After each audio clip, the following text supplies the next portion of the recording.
ஒரு நாள் ஒரு புத்த துறவி தன்னுடைய சீடர்களோட சாலை ஓரமாக நடந்து போயிட்டு இருந்தாரு. அப்போ அங்கே 2 பேர் பயங்கரமாக சண்டை போட்டுட்டு இருந்தாங்க.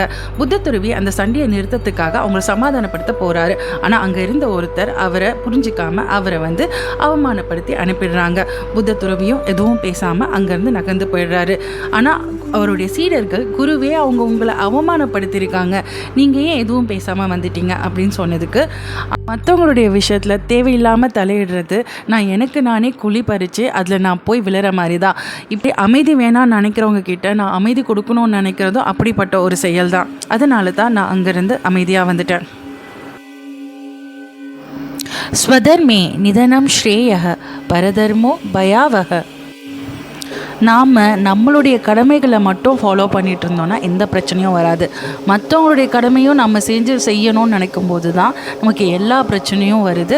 அது ஆபத்தானதும் கூட. இது மாதிரி தான் நம்ம மற்றவங்களுக்கு தேவையில்லாத டைமில், அவங்களுடைய பர்சனல் ஸ்பேஸில், அவங்களுக்கு பிடிக்காத விஷயத்தில் நம்ம அவங்கள காப்பாற்றுறோம் போய் பண்ணுற விஷயங்கள் நம்மளை அவங்களுக்கு ஒரு வில்லனாக தான் காட்டும். நம்ம இன்டென்ஷன் கரெக்டாகவே இருந்தாலும் அவங்களுக்கு அதில் விருப்பம் இல்லைன்ற போது நம்மளை அவங்களுக்கு சுத்தமாக பிடிக்காம தான் போகும். நம்மளுடைய செல்ஃப் ஒர்த்தை நம்ம தானாக குறைச்சிக்கிற ஒரு செயல் தான்.